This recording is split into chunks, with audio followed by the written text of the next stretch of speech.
আসসালামু আলাইকুম। আমি মোহাম্মদ খোরশেদ আলম। আপনাদের সাথে আছি একটি নতুন যাত্রায় বিজনেস নিয়ে কথা বলতে। এই ভিডিওটি হলো আমার চ্যানেলের 23 নম্বর ভিডিও। আজকে আমরা জানবো আপনার দোকানে পুরনো গ্রাহক আসছে কিন্তু নতুন মুখ কমে যাচ্ছে। চিন্তা নেই, আজকের ভিডিওতে জানাবো 5টি দারুণ কৌশল যেগুলো ব্যবহার করলে আপনার দোকানে প্রতিদিন নতুন নতুন গ্রাহক আসবে। আমি মোহাম্মদ খোরশেদ আলম। আজ কথা বলবো দোকানে নতুন গ্রাহক আনবেন কিভাবে। দোকানের সাজসজ্জা বদলান। নতুন গ্রাহক প্রথমে দোকানের চেহারা দেখে বিচার করে, তাই দোকান পরিষ্কার রাখুন। পণ্যের ডিসপ্লে আকর্ষণীয় করুন। বোর্ডে দাম ও অফার স্পষ্টভাবে লিখুন। একটা উজ্জ্বল আলো বা সুন্দর ব্যানারও অনেক গ্রাহক টেনে আনতে পারে। হাসি মুখে ভালো ব্যবহার করুন। গ্রাহক শুধু পণ্য কিনতে আসে না, আচরণও দেখে।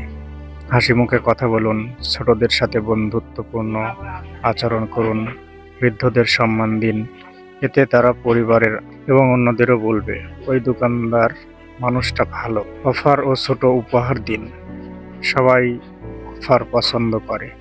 মাসে একদিন বিশেষ ছাড় বা নির্দিষ্ট পণ্য একটি কিনলে একটি ফ্রি।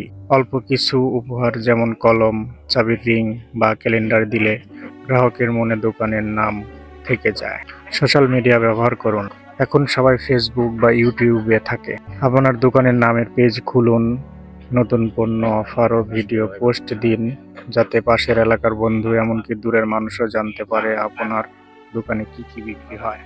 এলাকার মানুষের সাথে সম্পর্ক রাখুন। মসজিদ, স্কুল, ক্লাব, অফিস এসব জায়গায় লোকদের সাথে ভালো ব্যবহার রাখুন। তাদের প্রয়োজন বুঝে সাহায্য করুন।